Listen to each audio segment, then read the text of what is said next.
خۆشەویستانی کورسادی و سڵاوتان لێبێ بە خۆشحاڵیەوە لەگەڵ هاوکارانم ئەمشەو بەرنامەی ڕەهەنتان پێشکەشەکەین. ئەمڕۆ هەڵبژاردننی پێشوەختی عراق پێینە قۆناغی یەکەمەوە کە دوایەوەی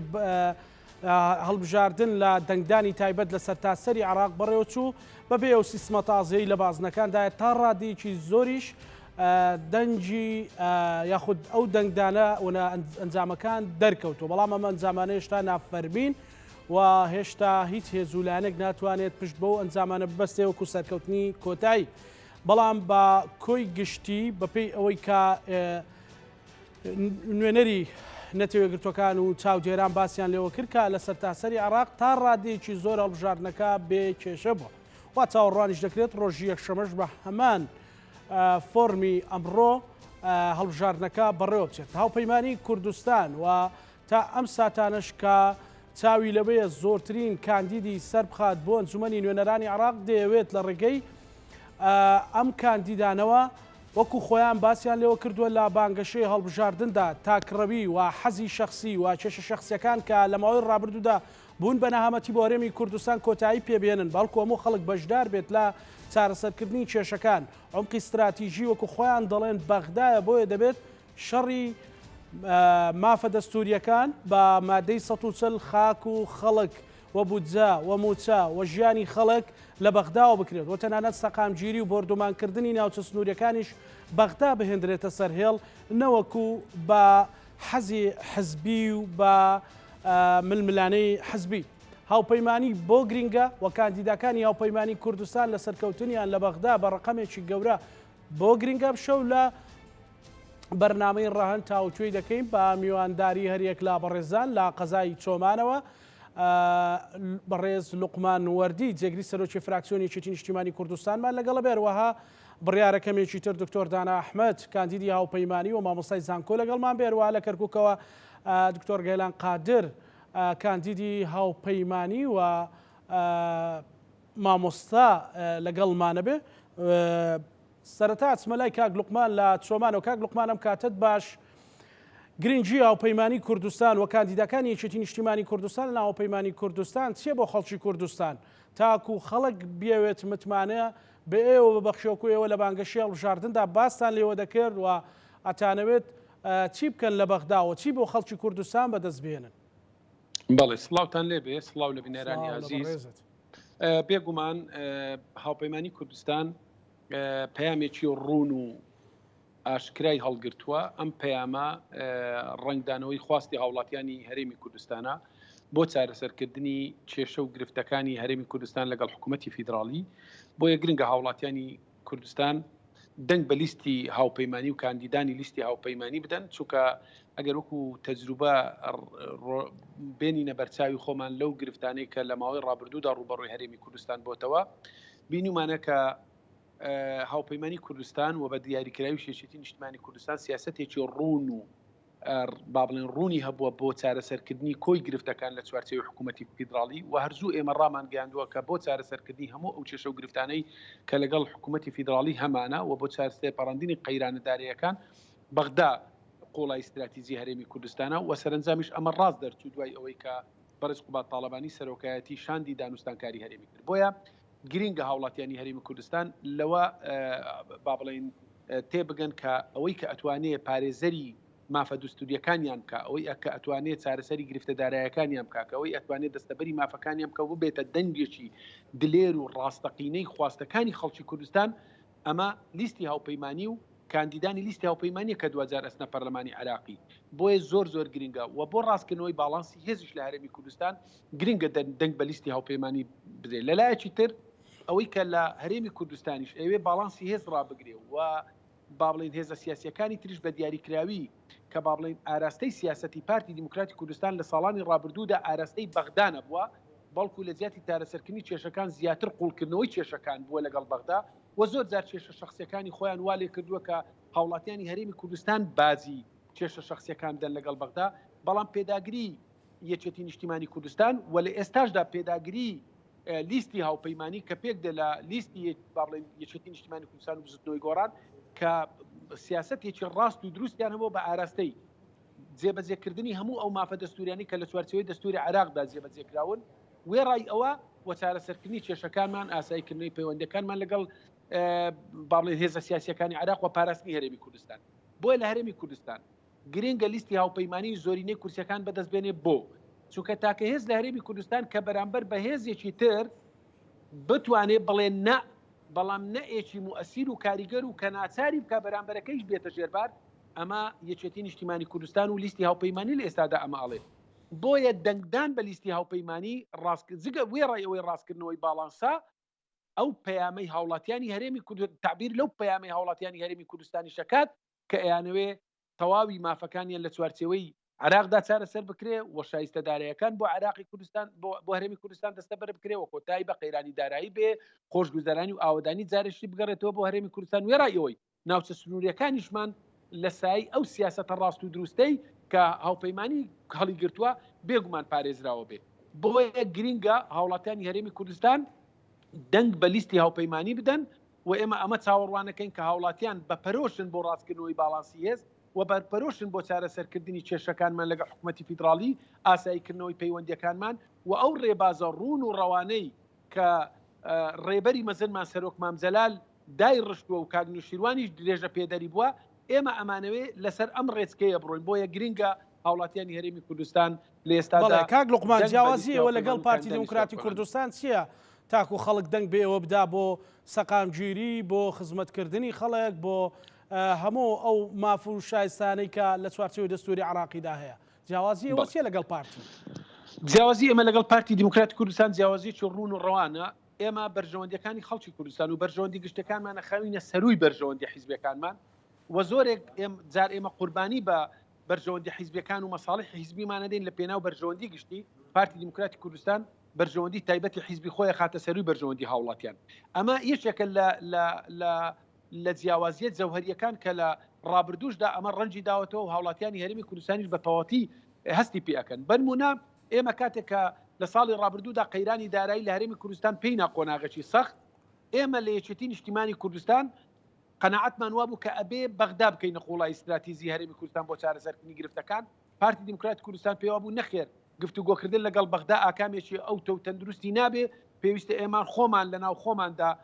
پشت بە خۆمان ببەستین بێگومان خۆشتان نەزانن لە هەرێمی کوردستاندا ئەگەر چاکسەریشێژی ڕیشەیی لە سەرچاوەکانی داهات و بە دیاریکراویش لە نەوت نەکرێکە فیلەکەی لە دەستی پارتی دموکراتی کوردستانە هەرێمی کوردستان لەم کاتەدا نەیەتوانێت لەسەر پێی خۆڕابۆستێ بۆیە ئەم سیاسەتە ڕاست و دروستەی کە یەکێتی نیشتیمانی کوردستان ڕایگەیاند و دواتریش با بڵێن تیمی گۆڕان لە حکوومەت پشتیوانی لێکردن و قوبات تاڵبانی سەرۆکایەتی کرد و سەرنجام شایستە دارێکەمان لە بودجەی گشتی عراقدا جێگیری کرا ئەمە نمونەیەکی زۆر نزیکە کە هاوڵاتیانی هەرێمی کوردستان لە سای ئەو پێداگریەی یەکێتی نیشتیمانی کوردستان و ئەو جیاوازیە گەورەی کە لەگەڵ پارتیمان هەبوو سەرنجام شایستە داراییەکان هەرێمی کوردستان لە بودجەی گشتی عراقدا جێگیر کران وێڕای ئەوە ئێمە پێمان وایە ئەبێ سنوورێک بۆ دەست درێژەکانی دەوڵەتانی داگیرکرد بۆ سەر هەرێمی کوردستان دابژێرێ ئێمە بینین یەکێک لە وڵاتانی دەرودراوسێ بۆتە کەڵەگا بەسەر پارتی دموکراتی کوردستان ڕۆژانە بە کەیفی خۆی خاچی هەرێمی کوردستان داگیرەکە و هاوڵاتیان ئازارەدا و زیانیان پێگەێنێ ئەمانە جیاوازین لە نێوان ئێمە و پارتی ئێمە بەرژەوەندەکانی خۆمانە خەینە ئەو لاوە بەڵکو بەرژەوەندی هاوڵاتیانی هەرێمی کوردستان لە بەرچاوەگرین قوربانی بە بەرژەوەندەکانی خۆمانە دەین پارتی بەرژەوەندی حیزبەکانی لە پێش هەموو شتێکە بینێ کێشە شخصیەکانی خۆی زەقە کاتەوە سەرنجام هاوڵاتیانی هەرێمی کوردستان بازێک قورسەکەی دەن بۆیە گرنگە کاتێک هاوڵاتیەکە چێتە سەر سندوقی دەنگدان گرنگە ئەم حاڵەتانەی لەبیر بێ گرنگە کێشەی بودجە با بڵێن هەرێمی کوردستانی گرنگە کێشەی سنوورەکانی لە بەرچاو بێ گرنگە ئەوەی لە بەرچاو بێ کایەتی نیشتیمانی کوردستان ڕۆڵی ئێوە لە حکوومەتی هەرێمی کوردستان چی بۆ لەگەڵ ڕێکەوتن لەگەڵ بەغدا بۆ هێنانی بۆ چارەسەرکردنی کێشەی موچە و بودجەی خەڵکی کوردستان ینی ڕۆڵی ئێوە چی بووە بە تایبەتی لە حکوومەتی هەرێمی کوردستان کاتێک ئەو کێشە سەق بەستوانە لە چوارچێوەی حکوومەتی هەرێمی لە نێوان حکوومەتی هەرێم و حکوومەتی عراقیدا هەبووە ئێوە توانێت چی بکەن بۆ خەڵکی کوردستان وەکو تیمی یەکێتی وەکو تیمی گۆڕان کە ئێستا پێکاتی هاوپەیمانی کوردستانن مامۆستازانە ڕۆڵی ئێمە ڕۆڵێکی ڕوون بووە و هەموو هاوڵاتیانی هەرێمی کوردستان ئەزانن کە دەرەنجامی زیاتر لە 12 سەفەری سەرۆکایەتی شاندی هەرێمی کوردستان بە سەرۆکاتی قوبات تاڵبانی کە ئەندامی شاندەکە جگە لە یەک ئەندامی پارتی دموکراتی کوردستان بوو تەواوی شاندەکەی تر پێک هاتبوو لە یەکێتی و لە گۆڕان بۆیە ئەمە من پێم وایە نزیکترین ئەزبوونی ئێمە لە تیمی حکوومەتی هەرێمی کوردستان بۆ چارەسەرکردنی گرفتەکانمان لەگەڵ حکوومەتی فیدراڵی ئەگەر ڕۆڵی یەکێتی نیشتیمانی کوردستان و پشتیوانی بزوتنەوەی گۆڕان بۆ تیمی یەکێتی نیشتیمانی کوردستان و قوبا تاڵبانی نەبا ئەگەر پەیوەندی لە مێژینەکانی سەرۆک مامزەلال نەبا کە بۆ دەستکەوتێکی گەورە بۆ ئەوەی بتوانین دەواازەیەک بگرێتەوە لەگەڵ هێزە سیاسی عراقیەکان ئەکید بەلەوەی ئەو ڕێکەوتنی کە لەسەر بودجەی گشتی عراق ڕوویدا ڕووی نەئەدا و ئەو گرفتەی کە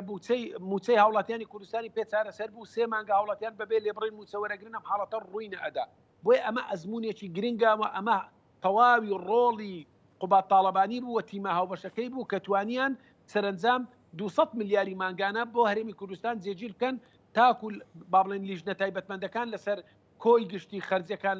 داهاتەکان لەگەڵ حکوومەتی فیدراڵی ئەگەر نەتیجە و دەرەنجامێکی باش ڕەنگە لە داهاتوو دەمە گۆڕانکاری بەسەردا بێ بەڵام ئەمە ڕۆڵێکی یەجگار گەورە بوو کە دەواازەیەکی کردەوە بێگومان لە ڕابردوودا خۆتان نەزانن تاکو سەرۆک مامزەلال لە حیات مابوو هەرێمی کوردستان ناوەندی پێکێنانی حکوومەتی عراقی بوو ئەمە بە دوورکەوتنەوەی سەرۆک مامزەلال و بە کۆچی دوایی ئەم حاڵەتە نەکتێک و بەڵکو خۆشگوزەرانی با بڵێن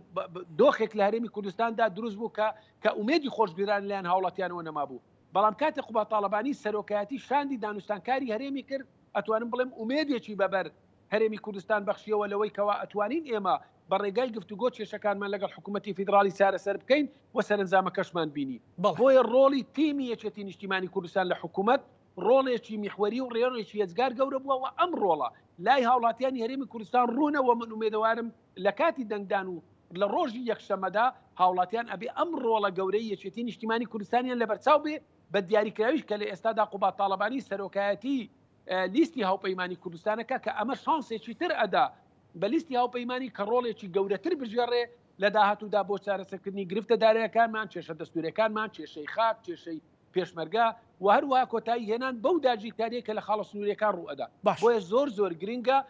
هاوڵاتیان ئەمەیان لەبەرچاو بێت بەڵێ زۆر باشە دکتۆر بەخێر بێ دێمەلات با بڕۆینە کەرکووک دکتۆر گەیلان ئەم کاتت باش گرنگی هاوپەیمانی کوردستان و بەتایبەتی گرنگی کاندیداکانی یەکێتی نیشتیمانی کوردستان بۆ کەرکووک چییە بۆ ئەوەی کە هەموو ئەو قۆرەخکاری و هەموو ئەو مەترسیانی لەسەر شاری کەرکووکێ بڕەوێتەوە گرنگیەکێتی ئەوە کە بە خەڵکەڵێن گرنگە هاوپەیمانی کوردستان وەکو کورد وەکو نوێنەری کورد لە کەرکووکدا لە سەدارە و لە پلەی یەکەما بێ لە گرنگی ئەوە لە چیایە کاک دکتۆر زۆر سپاس کاکڕەهەند ئێوارەتان باش ئێوارەی بەڕێستە ئەمڕۆ دوا ڕۆژی بانگەشەیە ڕاستە گرنگی ئەوە بۆ هاوپەیمانی کوردستان کە ئێمە بتوانین زیاترین کورسی بێنین لە کەرکووکە کە تاکو بیسەلمێنین کوردستانی بوونی کەرکووک لەبەرەوەی کە کەرکووک قودسیەتی خۆی هەیە گرنگی خۆی هەیە لەبەرەوەی وەکو هەوا مامجەلال وتی بە ڕەحمەت بێ ڕەوانشاد مامجەلال کاڵێ چارەسەری کێشەکانی کوردستان هەر کەرکووکە و فقط کەرکووکە لەبەرەوە کە هاوڵاتیان داوا لە هاوڵاتیانەکەین و بەرنامە و پلانی هاوپەیمانی کوردستان ڕوونەکەینەوە کە توانین ئێمە تاکە هێزین و تاکە هاوپەیمانی نەتوانین چارەسەری ئەو کێشانە بکەین وە لە کەرکووکە و لە شوێنە جێناکۆکەکانە بە تایبەتی خۆتان ئەزان لە دوای لێکەوتەکانی ڕێفراندۆمەوە چی لەسەر ئەو شارەکە کە نە ئیدارە ماوە نەهێزە ئەمنی ماوە بەدەست ئێمەوە ئێمە تاکە هێزین تاکە لیستین ئەتوانین ئەو معادلەیە وا لە کەرکووکە بیگەڕێنینەوە و بتوانین پارێزگایەکی کورددانین لە داهاتوودا بە ئەنجامەکانی هەڵبژاردننی ئەم جارەیە پەرلەمانی عێراق. بەڵێ دکتۆر کەرکووک لە جێندایەکێتی لەکوێ جێندایەکێتیایەوە گرنگی کەرکووک بۆ یەکێتی چییە وە گرنگی یەکێتی بۆ کەرکووک چییە؟ بەڵێ کاکەڕانجان کە هاوڵاتیان کە ئەتوانم پێت بڵێم کە یەکێتی نیشتیمانی کوردستان یعنی کەرکووک یعنی یەکێتی نیشتیمانی کوردستان لەبەرەوەی کە لە دوای لێکەوتەکانی ڕێفراندۆمەوە هەر یەکێتی نیشتیمانی کوردستان بوو لە ناو خەڵکمایەوە و لە پاڵپشتی خەڵکی کرد ئەوە گرنگی یەکێتیە بۆ کەرکک و کەرکک بۆ یەکێتی نیشتیمانی کوردستان. یعنی ئێمە هەموو هاوڵاتیانی بە شەرەفی کەرکک ئەزانەیە کە چەنێ گرنگی یەکێتی نیشتیمانی کوردستان لەبەرەوەی تاکە هێزە توانیوەتی لە ئەو بەڵانسەڕابگرێ لە ناو کەرکک و ناوچە کێشە لەسەرەکان. بەڵێ دکتۆرەگەر ڕێمەولات دکتۆر دووبارە بەخێر بێ من سەرەتا ئەمەوێ بەڕێز تۆکو کاندیدێ گۆکۆ کادرێکی یەکێتی نیشتیمانی کوردستان پرسیاریەوەت لێ بکەم ڕۆڵ و گرنگی یەکێتی نیشتیمانی کوردستان بۆ هەرێمی کوردستان بۆ کەرکک چییە و گرنگی کەرکک وەکۆی لە دکتۆر گەیلانم پرسی بۆ یەکێتی و بۆ کورچیە. سپاس دەکەم و بەخێرهاتنی هەریەک لەو هەواڵانەی خۆمەکەم. طبعاً پێش هەموو شتێ بێ بزانین کە یەکێتی نیشتیمانی کوردستان بە درێژایی مێژووی خۆی یەکەم یەکێتی بووە، یعنی چەترێکی کۆکەرەوەی ڕای جیاواز و دیدگای جیاواز و هەروەها هێزە جیاوازەکانیش بۆ لە هەرێمی کوردستان و دووهەم قوربانی دەرێکی زۆر سەرسەخت بووە لە پێناو بەدیهێنانی ئەو ئامانجانەی کە وەکو کردوێتی بەستراکاری استراتیجی خۆی لە ئازادی ڕادەربڕین لە لە سەرجەم ئازادیەکان لە دیموکراسی لە بەرەو پێشبردننی کۆمەڵگا لە دروستکردنی تاشی بەرهەمهێن لە هەموو ئەمانەیەکی نیشتیمانی کوردستان ڕۆڵ و کاریگەری هەبووە و خاوەنی مێژوویکی دوور و درێژە. ئەوەی گرنگە بەلای منەوە کاکە زانە کە ئاماژەی پێ بکەین مەسئلەی ئێمە ئێستا دەمانەوێت چی بکەین؟ چیەکەین؟ ئێمە لە هاوپەیمانی کوردستان ئێستا بەرنامەیەکی کارمان هەیە. ئەم بەرنامەی کارە بریتیە لە 9 تەوەرەی جیاواز. ئەم 9 تەوەرە هەموو سێکتەرەکانی ژیانەگرێتەوە بە تەندروستی، بە خوێندن، بە پەروەردەکردن، بە خوێندنی باڵا، بە پێشمەرگە، بە هێزە ئەمنیەکان، بە کەم ئەندامانی سەنگەر و سروشتی،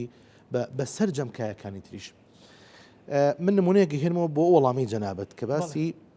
باسی کەرکک و ناوچە جێناکۆ بڵێن دابڕێنراوەکانی کەت کرد.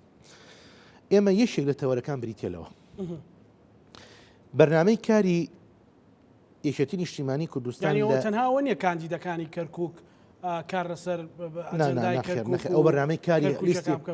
لیستی هاوپەیمانی کوردستانە بەڵێ بێگومان بۆ ئەوە لیستی ینی بەرنامەی کارە. یەکێ لە تەوەرەکان ئەوەیە ئێمە جاران بۆ خولی پێشوو شێوازی کارکردن بریتی بوو لە مادەی 140 وانە و ئەم مادەی 140 چۆن کاری لەسەرەکە لە ڕێی دەرانی لیژنە و لە ڕێی چالاکردنی ئەو لیژنانەوە و لە ڕێی ئەو داتا و زانیاریانەوە کە ئەگەیشت بەم لیژنانە لە کار و چالاکیەکانە. بۆ ئەم جارە لە لیستی هاوپەیمانی کوردستان لەو تەوەرەیە ئەمەی کردووە بە خاڵی دووەم. خاڵی یەکەم چییە؟ خاڵی یەکەم بریتیە لەوەی کە زۆر گرنگە، بریتیە لەوەی کە دەبێت ڕسمی حدودی هەرێمی کوردستان کرا. کە ڕسمی حدودی هەرێمی کوردستان کرا لە 80 کێشەی مادەی 140 کۆتایی پێ چارەسەرە بێت. ئەزانی کێشەی سەرەکی ئێمە ئەوەیە کە ئێمە بمانەوێت بە شێوازێکی دروست ئەمە یەک و بە شێوازێک کە لە پەرلەمانی عێراقی شەرعیەت وەربگرێ. سێ ئەم شێوازی کارکردنە ئەم لیژنانە ئەندامانی خۆمانتیانە حیسڵی ئەسەدیانە بێ. بەم سێ خاڵە بە یەکەوە ئێمە ئەتوانین سنووری هەرێمی کوردستان بە شێوەیەکی ورد و درشت دەستنیشان بکەین. ئەمە خاڵی یەکەمە. خاڵی دووهەم دێتە سەر ئەوەی کە ئەڵێ دەبێت لیژنە بۆ مادەی 140 دابنرێ،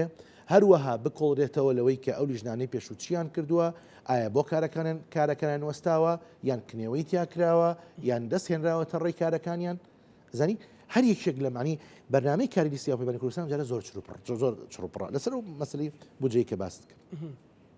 جارێ پێش هەموو شتێ خاڵی یەکەم لیژنەکانی بودجە ئەبێ خەڵکی خۆمانی تیابێ، ینی ئەندامی کوردی تیابێ. ئەمە دوو خاڵێکی تایە زۆر گرنگە. ئەڵێ نابێت ینی لەبەربوونی هەر خلافێکی سیاسی ئیداری لە نێوان هەرێمی کوردستان و بەغدا هەر خلاف هەر ناکۆکی سیاسی کەوتە نێوان هەرێمی کوردستان و بەغدا هەر ناکۆکیشی سیاسیەکان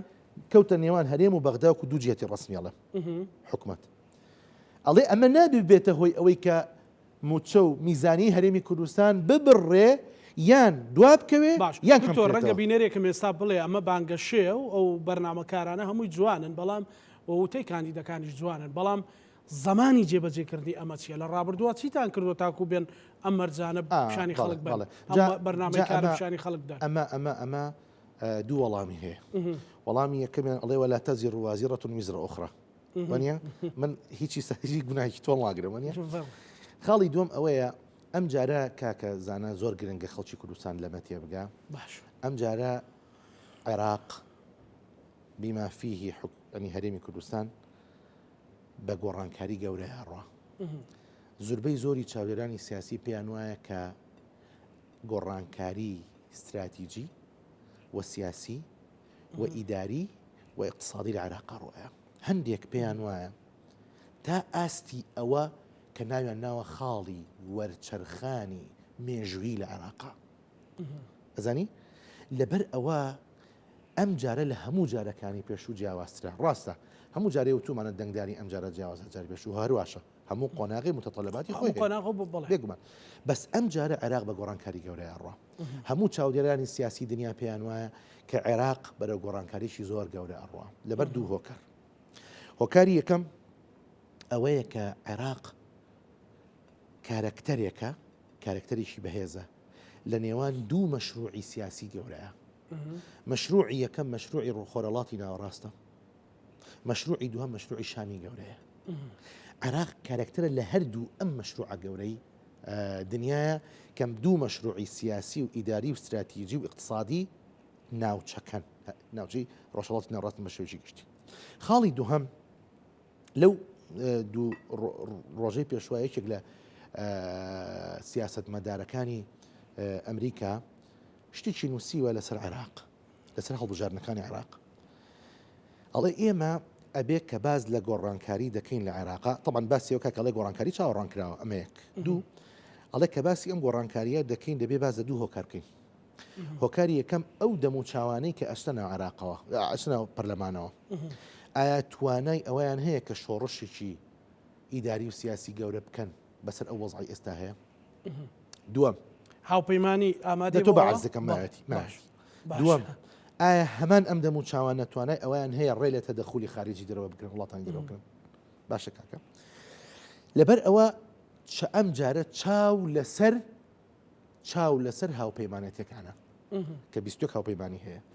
چاو لەسەر بە تایبەت بە نیسبەت هەرێمی کوردستانە چاو لەسەر لیستی هاوپەیمانی کوردستانە لیستی هاوپەیمانی کوردستان بۆ خۆی خاڵێکی زۆر گەورەی مێژووی لە مێژووی کوردە بۆچی هەمیشە ئێمە تەماشای مێژوومان بکە لەو ئەو یەکێک لەو دەردەسەرەکیانەی کە ناوانومانە پێوەی بریتی بۆ لە چی بریتی بۆ لە پەرتەوازەی گوتاری سیاسی بۆ ئەم جارە یەکێتی نیشتیمانی کوردستان و بزوتنی گۆڕان کە لیستێکیان دروست کردووە ناوی لیستی هاوپەیمانی کوردستانیە جۆرێک وەڵامە بۆ ئەم پەرتەوازەیە جۆرێک وەلانانی ئەم پەرتەوازەیە کە ئەمە بە نیسبەت مێژووی هەرێمی کوردستانەوە شتێکی تازەیە کاکە ئەمە خەڵامان ئەمانی جەوهری لیستی هاوپەیمانی کوردستان لەمەوە دەست پێکە خاڵی دووەم بە ئەوەش بڵێم باشە سەرۆکی لیستی هاوپەیمانی کوردستان کاقوبات تاڵەوانیە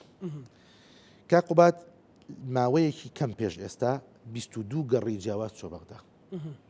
ماوەی ساڵ و نیوێکی خایاند لە شارەزایی لە متمانە لە کەسایەتی معنەوی لە بەغدا دروست کردەوە ئەم کەسایەتیە سەرۆکی لیستی هاوپەیمانی کوردستانە ئێستا کە ئەمە بۆ خۆی قووەتی شیاوەتێ و متمانەیەکی دروست کردەوە ئەزانی لەبەر ئەوە هەموو ئەم خاڵانە بەیەکەوە چ بەرنامەی کار و چ گۆڕانکاری سیاسی و چ خاڵی وەرچەرخانی گۆڕانکاری لە عێراقا و چ کەسایەتی سەرۆکی لیستی هاوپەیمانی کوردستان ئەمانە بەیەکەوە کە جۆش ئەدەی دەبێتە هێزێکی جۆرێ لە مەتانەت ئەدات بە ئەم هەڵبژاردنە و ضرورەتی ئەم هەڵبژاردنە ئەخاتە ڕوو زۆر بەوازەحی بزۆر باشە دکتۆر قسەی زیاتر لەسەرەکەین کاک لوقمان لە ماوەی ڕابردوودا مەسەلەن یاخود هەر هەمیشە یەکێتی نیشتیمانی کوردستان مەسەلەن شوێنی تیری نارەکانیەتی لە حکومڕانیدا چ جیاوازیەکتان هەبووە لەگەڵ پارتی دموکرات کوردستان مەسەلەن باسی خاڵە سنووریەکانت کرد تۆ خاڵی نزیکی لە خاڵی سنووری حاجی ئۆمەرانەوە ئێوە چ جیاوازیەکتان هەبووە لە چوارچەوەی حکومڕانی کە زۆنی سەوزێ و زۆنی زەردێ و زۆنی سەوز گومانی تێدانی یەکێتی نیشتیمانی کوردستان و تێدا باڵا دەستە و زۆنی زەرد پارتی تێدا باڵا دەستە ئێوە چ جیاوازیەکتان هەبوو لە حکومڕانی کرددا کازانە من قسە بۆ جەناب دەکەم لە چۆمانم لە باڵەکایەتی باڵێ بێگومان هاوڵاتیانی ئەم ناوچەیە لە ئەم ناوچێ خۆی لە بزودنەوەی ڕزگاری خوازی گەلی کوردستان ڕۆڵە شێجگار مێژووی گەورەی هەبووە و هاوڵاتیانی ئەم ناوچەیە لە هەموو شۆڕشەکاندا قوربانیان داوە بەڵام بەداخەوە لەم ساڵانەی دواییدا ئەم ناوچەیە بە شێوازێک حکومڕانی تێدا ئەکرێ کە غەدرێکی یەجگار گەورە لە هاوڵاتیان ئەم ناوچەیە ئەکرێ بۆیە لە ڕاستیدا جیاوازی و بەراوردکردن لە نێوان شێوازی حکومڕانیکردنی یەکێتی نیشتیمانی کوردستان لەگەڵ پارتی هەرگیز بەراورد ناکرێت توانم بڵێم دوو دنیای زۆر لێک جیاوازە لەو ساڵانەی دواییدا ئەم ناوچەیە تەبان ناوچێشی سەرسنووریە و دەواازەیەکی گرنگی حاجی ئۆمەران هەیە کە دەواازەی بازرگانیە ئەم ناوچەیە نەکارگەی لێە سوپەرمارکێتێکی گەورەی لێە نەکار و کەسابەتی لێە تاکە دەواازەی کۆمەڵگای حاجی ئۆمەرانە کە هاوڵاتیان بتوان کار و کەسابەتی تێدا بکەن تۆ تەسەوەر کە ئەگەر هاوڵاتیە گەنجێک قەریزێکی زانکۆ بیوێ کاری حەماڵی بکات لە دەواازەی نێودەوڵەتی حاجی ئۆمەران ئەبێ تەسکەی لق و ناوچەکانی پارتی پێبێ ئەگەر هاوڵاتیەکی ئەم ناوچەیە گەنجێک بیەوێت لە پاپاگروپ کۆڵانەکان پاکاتەوە و خۆڵ و خاشاک کۆکاتەوە ئەبێت تەسکەی لق و ناوچەکانی پارتی پێبێ ئەگەر شوفێرێکی تەکسی یالۆری بیەوێت لە دەواازەی حاجی ئۆمەراندا کار و کاسبی بکە مەرجەکە ئەوەیە پرۆفایلی خۆی لە تۆڕی کۆمەڵاتی فەیسبوک ئەبێ لۆگۆی پارتی دابنێت بۆیە لە ڕاستیدا هاوڵاتیانی ئەم ناوچەیە بە شێوازێک مامەڵەیان لەگەڵەکرێت کە ئەتوانم بڵێم لە ڕووی دەرونیەوە هاوڵاتیان لە دۆخێکی ناسەقامگیری دەرونی یەجگار خراپدا وێ ڕایەوە ئەم ساڵ لەو ناوچەیە لە بناری کۆدۆ ڕێگە نەدرا هاوڵاتیان کار و کەسابەتی خۆیان بکەن لەسەر زەوی و زارەکانی خۆیان تاوان بناری کۆدۆ ناوچەیەکی سنووریە لەگەڵ کۆماری ئیسلامی ئێران نهێزی چەکداری لێ نهێزێکی بیانی لێ نەداعشی لێ نە تیرۆریستی لێ نەهێران هێزی زوڵاندیا منطقەیەکی ئامنە بەڵام لێن ڕێگە نەدرا هاوڵاتیان کار و کەسابەت من پێم وایە هاوڵاتی کە چوە سەر سندوقی دەنگدان ئەمەی لەبیرن مەجموعە گوندی ترمان هەیە لە بناری هەڵگۆرد 5-6 گوندە شۆرەیە گوندە ژۆرە گەلەژێرە دۆڵەبۆنە ئەمانە هاوڵاتیان ئەم ساڵە لێنەگەڕان تەنانەت مەڕ و ماڵەتەکانی خۆشیان بن لێوە بڕێوەڕی تەنانەت لێنەگەڕان هاوڵات ڕێگە نەدرا هاوڵەتی کار و کەسابەتی خۆشی بکات وێ ڕای ئەوە هاوڵاتی هەیە لەم ناوچەیە لەسەر یەک کۆمنتی فەیسبوک 1 ساڵ و نیو زێدی خۆی بەجێهێشتووە لە دۆڵی خانەقاوەرتێ نەیتوانیوە لە شوێنی خۆی بی چوە لە ڕانیە بۆی دوای 1 ساڵ و نیو سڵحی بۆ کراوە هاتوۆتەوە ئەمانە جیاوازینە لە نێوانی یەکێتی نیشتیمانی کوردستان و پارتی خەڵک بە ئاشکرا هەست بەو جیاوازیانە ئەکات کێشە کۆمەڵایەتەکان لەو ناوچەیە ڕۆژ لە دوای ڕۆژ سەری هەڵەدا و دەسەڵاتداری ئەم ناوچەیە بێباکە لە بەرامبەر چارەسەرکردنی کێشە کۆمەڵایەتەکاندا کێشەی مڵکایەتی و زەویزاری یەجگار زۆر لەم ناوچەیە کە باگراوەندەکەی هەم بۆ شۆڕشی ئیلو لەگەڕێتەوە تاکو ئێستا دەسەڵاتدارانی ئەم ناوچەیە لە ماوەی 30 ساڵی ڕابردوودا ئەگەر هۆکار نەبوو بن بۆ زیاترکردنی سەرهەڵدانی ئەم کێشانە هەرگیز هەنگاویان نەناوە بە ئاراستی چارەسەرکردنی ئەم گرفتانە ئەمانە هەموو گرفتن هاوڵاتیان لە دۆخێکی دەرونی ناسەقامگیردا گوزەرەکەن لەم ناوچەیە گەنجی ئەم ناوچەی ئەچەوسێتەوە جیاکاری پێ ئەکرێت لە ڕووی حیزبیەوە هاوڵاتیەک وانە بێژێک مەرجە بۆ ئەوەی کە بتوانی وانە بڵێتەوە ئەبێ ئەندامی پارتی دیموکراتی کوردستان بێت من پێم وایە لە زەمەنی ئێستادا ئێمە لە ساڵی 2021 نامانە کارەساتن بۆیە من پێم وایە هاوڵاتیانی ئەم ناوچەیە لە ڕۆژی سندوق دەنگداندا هەموو ئەم حاڵەتان و ئەو چەسانەوە ئەو غەدرەی کە لێیان نەکرێ من پێم وایە دەبێت لە بەرچاویان بێ و لە بەرچاویشیانە بۆیە لێرەدا ئێمە لە بەردەم دووڕیانێک داینە ئایا قبولی ئەم نەعەدالەتی و نادادیە بکەین یاخود ڕەتی بکەینەوە ڕەتکردنەوەی لەسەر سندوقی دەنگدانە بێ بۆیە من وێڕای ئەوەی کە ئەم بەرنامەیە بە فرسەتە زانم ڕوو ئەکەمە هاوڵاتیانی دەڤەری باڵەکایەتی و ناوچەی سۆران ئێمە کاندیدێکمان هەیە لەم ناوچەیە کاندیدی لیستی هاوپەیمانی کاندیدی بزوتنەوەی گۆڕان و یەکێتی نیشتیمانی کوردستانە یەکێکە لە شخصیەتە جوانەکانی ناوچەکە لە بنەماڵەیەکی تێکۆشەرە لە بنەماڵەیەکی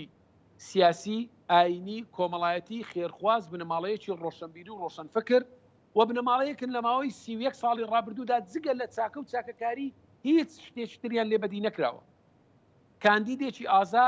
ئەوێ نوێنەرایەتی خەڵکی ناڕازی ئەم ناوچەیە بکە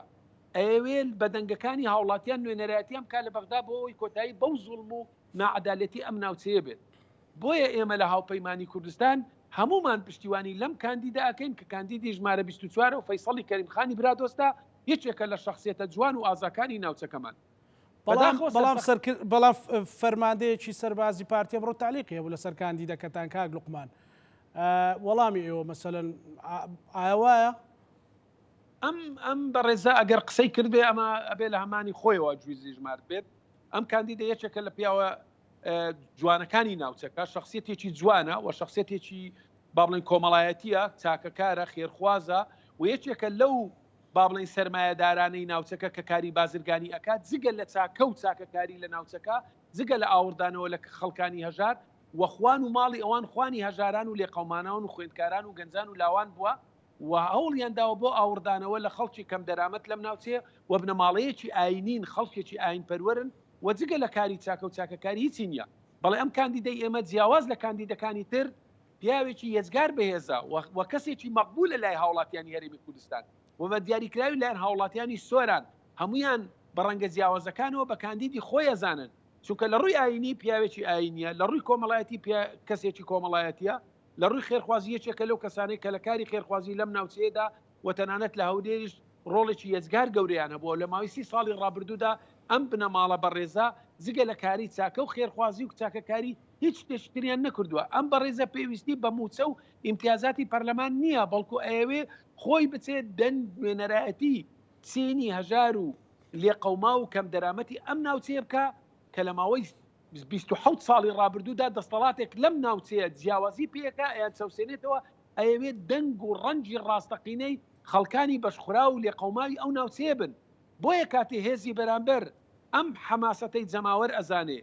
و ڕای جەماوەر ئەزانێ لە پشتیوانیکردنی بەهێزی ئەم کاندیدا هیچی پێنامێنێ ئەبێ کۆمەڵێک تۆمەت و بوختانی بۆ هەڵبەستێ. من پێم وایە تا قسەی زیاتر لەسەر بکرێ کاندیدەکەی ئێمە بەهێزتر ئەبێ و حەماسەتی جەماوەریش بەهێزتر ئەبێ بۆ ئەوی پشتیوانی لە کاندیدەکەی هاوپەیمانی کوردستان بکەن. زۆر باش کاک لوقمان، ئەگەر ڕمەلات کا گەیلان ئێوە لە کەرکووک مەسەلەن چەند گرنگەوە هەڵبژاردنە و سەرکەوتنی کاندیدە کوردەکانە، ئەمە دیوێکی تری ئیستفتایەک نییە بۆ کوردستانی بوونی کەرکووک. بۆ نمونەگەر لە ماوەی پێشوەیەکێتی نیشتیمانی کوردستان 6 کورسی بردوتەوە لە کەرکووک، زۆرێک لە زۆرەکان مەسەلەن ئیستفتا بۆ کەرکووک. ئێستا ئەگەر 7 کورسی و بەرەو 8 کورسی بڕات چ گرنگێکی هەیە بۆ کورد و وەکو سەرژمێریەک سیر بکرێ؟ بەتەکید هەڵبژاردننی ئەم جارە بۆ ئەڵین چارە نووسسازە و گرنگە بۆ هاوڵاتیان و ڕوونمان کردوتە لە پلان و بەرنامەی هاوپەیمانی کوردستان کە وەکو ئامارێکە بێت، وەکو ژمێریاریەکە بێ، وەکو جەنابەت ئاماژەت پێی کرد بۆ خەڵکی کەرکووک و بۆ کوردستان و بۆ عێراق و بەگشتی، لەبەرەوەی کە ئەنجامەکەی کە لە 6 کورسی زیاترمان هێنا ئەوە کە ئەیچەسپێنین کە کوردستانی بوونی کەرکووک و ئێمە زۆرینەی کەرکووچین، ئەوە لای هەمووان گرنگە و بە تایبەتی بۆ کەرکووک و ناوچە کێشە لەسەرەکان و بۆ کوردستان و عێراق کە ئەیسەلمێنین ئێمە کوردستانی بوونی کەرکووک و لەبەرەوە گرنگی ئەو هەڵبژاردنە و داوا لە هاوڵاتیانیش بە شەرەفی کەرکووکەکەین کە ڕۆژی دەیدا ئەمە بسەلمێنن بۆ هەموو جیهان، بۆ هەموو عێراق، بۆ هەموو کوردستان کە ئێمە وەکو هاوپەیمانی کوردستان و یەکێتی نیشتیمانی کوردستان کە ئێمە زۆرینەین لە کەرکووکە و ئێمە ئەمە وەکو ئامارێک دانرێتن کە وەکو لەبەرەوە کە ئێمە گرنگی خۆی هەیە لە کەرکووک لەبەرەوەی فرەنەتەوەیە و فرە مەزهەبە، داوا لە هاوڵاتیانەکەین بە پێی لیستی هاوپەیمانی کوردستان بتوانین باشترین دەنگ و ڕنگ بێنین لە کەرکووک و بە تایبەتی لە کەرکووک و ناوچە کێشە لەسەرەکان. بەڵێ ئەو کێشەنەتەوەیانەی کە یا ئەو زوڵمانەی ڕوبەڕووی کەرکووشەکانە بنەوە لە ئێستا چین و ڕۆڵی ئێوە چییە بێ بۆ کەمکردنەوەی ئەم زوڵمانیان بۆ چارەسەرکردنی و کێشانیان بۆ نەهێشتنی ئەو زوڵمانە؟ بەتەکید لای هەمووان ڕوونە کە دوای لێکەوتەکانی ڕفراندۆم کە بە چەند تەنزیم ئەوان عەرەبە شۆفینەکان مامەلەی تەعریبەکەن و کەمی خزمەتگوزاری بۆ ناوچە کوردنشینەکان، ئەوە هەمووی ڕوونە لە لای هاوڵاتیان کە چی زوڵمێکە کرێتن لە کەرکووک و لەبەر ئەوە داوا لە خەڵکیەکەین کە لە هاوڵاتیانەکەین کە ئەوە بسەلمێنن و لیستی هاوپەیمانی کوردستان سەرخەن کە بتوانین ئەم هەموو کێشانە چارەسەرکەین لە پەرلەمانی داهاتوو عێراقەوە کە وەکو تیمێکی بەهێز هاوپەیمانێتێکی بەهێز بتوانین ئەم هەموو زوڵمە هەلگرین لەسەر کەرکووک. بەڵێ دکتۆرە گەڕێمەولاتی کاریگەر بێ لەبەرەوەی لە دوای ئەم هەڵبژاردننی پەرلەماندا هەڵبژاردننی ئەنجومەنی پارێزگار شەبێ و هەڵبژاردننی پارێزگارە بێ ئەوە زۆر گرنگە کە بتوانین کە دەنگێکی باش بێنین کاریگەر بێتن لەسەرەوەی کە پارێزگارێکی کورددانین وەکو پێش لێکەوتەکانی ڕفراندۆم بگەڕێتەوە دەست یەکێتی نیشتیمانی کوردستان و کە بتوانین ئەو هەموو خزمەت گوزاریە کە لە ڕابردوو خزمەتی کەرکووکمانە کرد لەوە زیاتر و زیاتر بکەین. بەڵێ دکتۆر ئەگەر ڕێمۆلات دکتۆر دانا کەواتە ئەو جیاوازیانەتان هەیە بەو جیاوازیانە وەکوتت عراقی داهاتوو عراقێکی جیاوازە بێ جیاوازیەکانی ئێوەش جیاوازە بێ بۆ داهاتوو بۆ خزمەتکردنی خەڵک بۆ جیاواز لەگەڵ پارتە کوردیەکان لەگەڵ تەنانەت پێکاتە عراقیەکانیش بێگومان ئێمە ئەم جارە لەگەڵ تۆ ینی خۆگونجاندنی خۆت لەگەڵ هەموو گۆڕانکاریەکە پێویستە ئێمە ئەم جارە کە باز ئەکەین لەم گۆڕانکاریانە دڵنیاتەکەم کە بەرنامەی کاری ئێمەش بەپێی هەلومەرجەکە ینی شێوازی جێبەجێکردنی بەرنمەکە گۆڕانکاری بەسەرادێ و من پێم وا بێ گەرموگوڕێکی تر هەیە ینی شێوازێک هەیە جۆرە گەرموگوڕیەک و هەراشیەک هەیە لە جێبەجێکردنی ئەم کارانەیە کە ئەکرێن لە بەغدا لە دوای ئەم هەڵبژاردنانە بیرمان نەچێ کاکە زانە ئێمە لە 2014 باوڵێن بینی نێوان حکومەتی هەرێمی کوردستان و بەغدا تێکچوو لەسەر مستەوایەکی شخصی تێکچوو ئەو کات سەرۆکی هەرێمی کوردستان کە پارتی دیموکراتی کوردستان و لە پارتی دیموکراتی کوردستان و سەرۆکی پارتی دیموکراتی کوردستان و لەگەڵ سەرۆکوەزیرانی عێراق خۆیان ئەنی کێشێکی شخصیانە بوو بەبێ گوێدانە بێگومان یعنی خەڵکی کوردستان هەموو ئەزانێ ینی حتا چەند جارێک بەغدا خۆی باسی کردووە کە ئەم حاڵەتە حاڵەتێک بووە لەسەر مستەوایەکی شخصی و کار گەیشتە ئەوەی کە قوتی خەڵک ببڕێ بەڕاستی بەداخەوە کە ئەو لایەنەی هەرێمی کوردستان باچی نەبوو گەیشتەوە ئاست ئێمە وەکو یەکێتی نیشتیمانی کوردستان لەو کاتەوە هەوڵمانە بوو ئەوەی کە بە جۆرە لە جۆرەکان پێک بینەوە لەگەڵ بەغدا و قوڵایی استراتیژی خۆمان بپارێزین لەگەڵ بەغدایە مێژوو پێمان ئەڵێ ڕووکردنە هەر وڵاتێکی تر جگە لە عێراق کە ئێمە مافمان هەیە لەناو عێراقا ئەبێتە هۆی سەرخواردنی خۆمان بەداخەوە هەر ئەو لایەنە جارێکی تر چوو دەستی خستە دەستی دراوسەیەکی خۆمان و زەرێکی تریدا لە هەرێمی کوردستان غەڵەت بە دوای غەڵەتە ڕێفراندۆمی بەسەر هێنا ئەویش هەر غەڵەتێکی تر بوو لەبەر ئەوە ینی ئێمە کاکە زانە بمانەوە نەمانەوێ بە جۆرێک لە جۆرەکان لەگەڵ بەغدایە لێکترازانێکمان هەیە ڕاستە کاقوبات هەوڵی زۆری دا بۆ ئەوەی کە ئەو پردە جارێکی کە دروست کاتەوە ئەو پردە تێکشکا بوو و بوو بە بەستەڵەکێک ئەو بەستەڵەکە یعنی زۆر بە زەحمەت توایەوە بەڵام ئێستا ماوەتەوە جارێکی کە کاقوبات کە ڕاستە پردەکەی دروست کردوتەوە بەڵام ئێمە پێویستمان بەوەیە کە متمانەی سیاسی دروستکەین لە عێراقا شێوازی پاراستنی قوڵایی استراتیژی ئێمە لە بەغدا بەوە ئەبێ کە بتوانین متمانەی سیاسی دروستکەین متمانەی سیاسی دروست نابێ کە ینی تەنها لە کاتێکدا نەبێ کە بەغدا بە تەواوەتی لە نیەتی ئێمە دڵنیا بێ نیەتی صافی ئێمە دڵنیا بێ ئەوەش کاتێک ئەبێ کە نوێنەرەکانی ئێمە لە بەغدا ئەم جارە بتوانن ئەو کارانەی کە هەیەە شان بەشانی هەموو لیژنەکانی تر لە بەغدا هەموو ئەندامانی ئێمە لەو لیژنانەدا هەموو ئەو کاندیدانەی ئێمە لە موئەسەسە جیاوازەکانی ناو حکومەتی عێراقیە کار بۆ ئەوە بکەن چەند گرنگە بەلایەنەوە کە کار بکەن بۆ ئەوەی کە دەستکەوتێک بۆ هەرێمی کوردستان دەستەبەر بکەن ئەوەندەش گرنگە کار بکەن بۆ ئەوەی کە ئەو پەیوەندی ڕۆحەیە جاریش کە دروستکردنەوە لە بینی کورد و عەرەبە لە نێوان هەرێمی کوردستان و بەغدایە چکە بیرمان نەچێ ئێمە خۆتان نەخەنە سووسێکی سیاست بێگومان ئەزانی ئێمە زۆر جار وەکو دوو ڕەگەز سەیریەکەین ئەڵێن ئەمە ڕەگەزی هەرێمی کوردستانە ئەوەش ڕەگەزی بەغدایە ئێکا کە ئەم دوو ڕەگەزە لە چێ دروزە بن لە ئینسان دروزە بن ئەیوانە ئینسانیش بریتە لە ڕۆح و لە جەستە و لە بیرکردنەوە و لە هزر و لە قسەکردن و لە تەفاهمکردن وانە باشە ئێمە هەموو ئەم وەسیلەنە ناتوانین بەکاربێنین بۆ ئەوەی کە جارێکی تر ئەم پەیوەندیە جۆش بدەینەوانێ بەڵێ نەدەی بە هاوڵاتیان کە هاوپەیمانی لە جێ ئەو متمانەیە بێت من بە پێی پسپۆڕێکی خۆشم کار بۆ ئەوەکەم بەڕاستی من پسپۆڕێکم لە فەلسفەی زمانی عەرەبیە یعنی یەکێک لەو مەسەلە گرنگانی کە کاری لەسەرەکەم بریتی ئەبێ لە دروستکردنی ئەو پردی پەیوەندی و ئەو متمانە کەلتوری و سیاسی جاریشکە لەگەڵ بەغدایە بۆیە گرنگە یعنی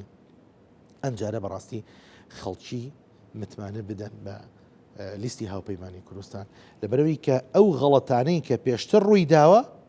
ئەو نەهامەتیانی کە پێشتر هاتووە بەسەر هەرێمی کوردستانە ئێستا لە ڕێی لیستی هاوپەیمانی کوردستانەوە هێدی هەمویان هێواش بکرێنەوە و ئەسەریان نەهێڵڕێ و بە پێچەوانەوە جێکەوتیشی کاریگەر بۆ کورد لە بەغدا دەستەبەر بکرێ باش دواسەرنجی دکتۆر جانا پێم وابێ کە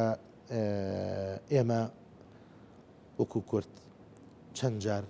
دەستمان سوتاوە بە دەرو دراوسەی خۆمان لە مێژووی نزیک و دووری خۆمان دووەم هەمیشە ئەو کۆمنتە هەیە لە مێژووی ئێمەیە کە ئەڵێن پەرتەوازەی گوتاری سیاسیتان هەیە سێهەم هەمیشە ئەو کۆمنتەش هەیە لەسەر لە مێژووی ئێمەیە کە زۆر جار ئەو فرسەتانی کە بۆمان هەڵکەوت و خۆمان لە دەست خۆمانداوە یا خۆمان هۆکار بووین بۆی دەست خۆمانی بین ئەم جارە خەڵکی کوردستان پێویستە دڵنیابن لەوەی کە لیستی هاوپەیمانی کوردستان کار ئەکا بۆ پێشخستنی ئەم کوردستانە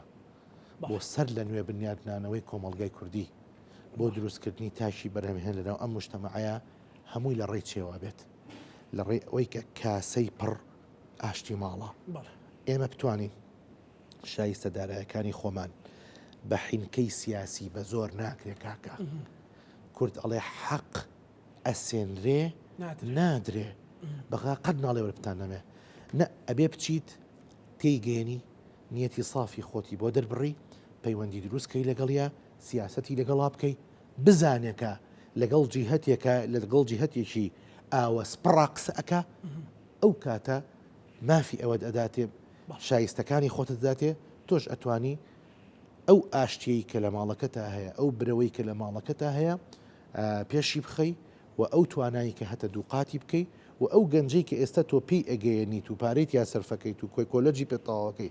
دوای ئەینەریتە وڵاتێکی کە بۆ ئەوی کە لەوێ خزمەتکە لە وڵاتەکەیت خۆتا خزمەتەکات و بەرهەمەهێنێ دکتۆر کاک دکتۆر گەیلان دوا سەرنجی بەڕێستان دوا پەیامی بەڕێستان بەڵێ ئێمە وەکو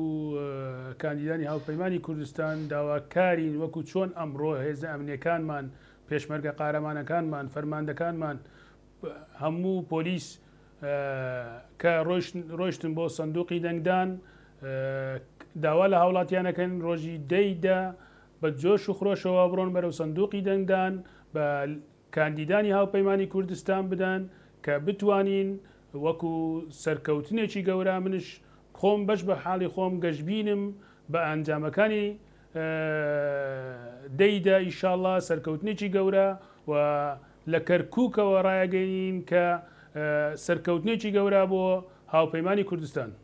سپاس دکتۆر کاک لوقمان دوا سەرنج و دوا پەیامی بەڕێزت لە باڵەکایەتەوە.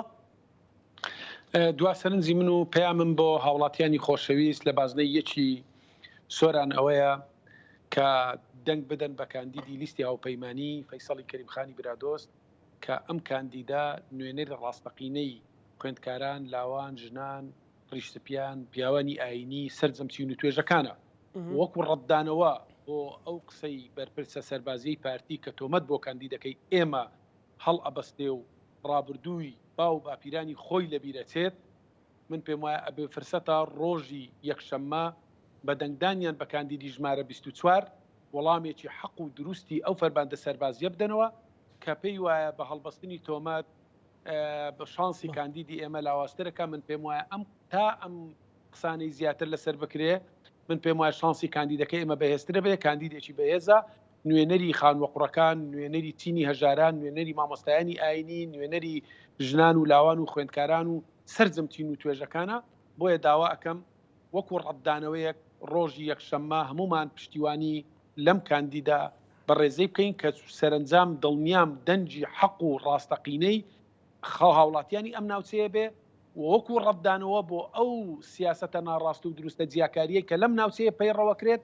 پارتی دموکراتی کوردستان سیاسەتێکی ناوسنگ لەم ناوچەیەدا و جیاکاری لە نێوان هاوڵاتیانەکە وەکو ڕەتدانەوەیەک پشتیوانی لە کاندیدی لیستی هاوپەیمانی بکەن. سپاس بۆ بەڕێز لوقمان وەردی جێگری سەرۆکی فراکسیۆنی یەکێتی نیشتیمانی کوردستان لە پەرلەمانی کوردستان سپاس بۆ بەڕێز دکتۆر گەیلان قادر کاندیدی هاوپەیمانی کوردستان کەرکووکەوە لەگەڵمان بوو سپاس بۆ بەڕێز دکتۆر دانا ئەحمەد کاندیدی هاوپەیمانی کوردستان سپاس بۆ میوانەکانم بینەرانی خۆشەویست دوا بەرنامەی بانگەشەی هەڵبژاردنمان پێشکەشکردن و سبەی یا کاژمێر 12 بە دوا بانگەشە ئەوەستێ سبەی ڕێستێکە دکتۆرەوانە و هەموو هێزولایەنەکان بە تایبەتیش هاوپەیمانی چاویان لەوەیە کە زۆرترین کورسی ببەنەوە بۆی بتوانن ژیانی و گوزەرانی خەڵک باش بکەن وەکو خۆیان ئەڵێن ڕەهەنمان پێشکەشکردن بە هیوای کوردستانێکی ئارام و خۆش گوزەرانیەوەش هەمیشە ساغ و سەرکەوتوو بن خواتان لەگەڵ زۆر سپاس.